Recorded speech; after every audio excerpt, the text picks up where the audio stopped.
ZDO का और सब ZDO का रिजल्ट्स आया है। जो लोग भी क्वालिफाई किया है मैं उनको कॉन्ग्रेचुलेट करना चाहता हूँ, लेकिन इसमें 2-3 चीज़ है जिससे मैं सेटिस्फाइड नहीं हूँ और मैं अपने ADC के ऑफिसर्स को एक बात क्लियरली बोलना चाहता हूँ। ट्रांसपेरेंसी हमेशा रहना चाहिए। इसमें ना जो लोग क्वालिफाइड हुए हैं 605 लोग, ना उनका क्या परसेंटेज पॉइंट्स मिला है, क्या मार्क्स मिला है, ये लिखा गया है। अच्छा, इसमें कट ऑफ मार्क भी नहीं लिखा गया है। ST के लिए कितना कट ऑफ होना चाहिए, SC के लिए कितना कट ऑफ होना चाहिए, जनरल के लिए कितना कट ऑफ होना चाहिए, ये सब भी क्लियरली आना चाहिए था। और जब इतना बड़ा डिसीजंस निकलता है तो आप डेट को भी ठीक से आपको लिखना चाहिए था। कहीं में लिखा है 7-10 जुलाई और कहीं में लिखा है आज है 10-10 सितंबर। तो ये सब चीज़ ठीक से रिफ्लेक्ट नहीं करता है। तो मैं ADC के एडमिनिस्ट्रेशन को ये बात बोलना चाहता हूँ, क्योंकि मैं आज ही पहुँचा और मैं जैसा पहुँचा हूँ मैंने ये मैसेज देखा है। सबसे पहले आप क्लियरली लिखाइए कि ST के लिए क्या कट ऑफ होगा, SC के लिए क्या कट ऑफ होगा और जनरल के लिए क्या कट ऑफ था। इसको आप प्रिंट कीजिए और पब्लिश कीजिए।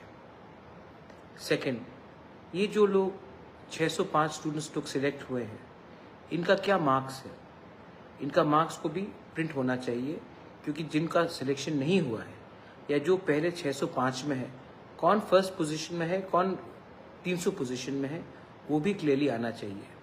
रोल नंबर आपने दिया है, लेकिन उनका क्या परसेंटेज मार्क्स था, तभी तो उनको हम इंटरव्यू में लाएंगे। ये भी क्लियरली आना चाहिए। लोगों का अधिकार बनता है ये जानने के लिए। और तीसरा मोस्ट इम्पोर्टेंट, जब हम लोग ये सब चीज़ करते हैं तो एक बार ऑफिसर्स को CM से, मुझसे, हमसे बैठकर बात करके डिस्कस करके क्या पब्लिश करेंगे ये तो दिखाना चाहिए।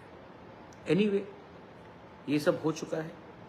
मैं सबसे पहले जो 605 क्वालिफाई किया है मैं उनको विश करना चाहता हूँ, और जो क्वालिफाई नहीं कर चुके हैं मैं उनको भी बोलना चाहता हूँ कि चिंता मत कीजिए, आने वाले दिन में और भी हम लोग पोस्ट खोल रहे हैं। और मैं अपने ADC के एडमिनिस्ट्रेशन को इमीडिएटली इंस्ट्रक्ट कर रहा हूँ।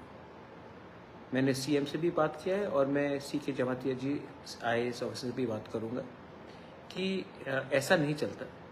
आप पहले कट ऑफ मार्क कैटेगरी में क्या है वो लिखिए, और जो लोग पास हुए हैं, जो 605 लोग जो इंक्लूड हुए हैं लिस्ट में, उनका मार्क्स भी आपको आना चाहिए, जिन्होंने किस परसेंटेज में, वो किस अधिकार से यहाँ तक पहुँचे हैं। It is very important to be transparent in public life. If you are not transparent in public life, then nothing will be achieved. मैंने देखा है कि मेरे नाम में बहुत लोग अच्छे पोजीशन में आ चुके हैं। मेरे नाम में बहुत लोग ने बहुत अच्छा ज़िंदगी बना दिया है, लेकिन मेरा नाम को इस्तेमाल करके अपने तिपरासा को गुमराह करने के लिए मैं अलाउ नहीं करूँगा। I am not interested in protecting anyone. I want transparency, I want honesty. And tomorrow, the TTADC administration should come out with these 3 things which I'm asking for. If you want to protect, and if you love your Bubagra, if you care for your Bubagra, then you should not do things which affect my reputation, our reputation as a community, as individuals. It is extremely important for all of us to maintain dignity, honesty, and clarity in public life. Belaino Hambai, thank you. God bless you.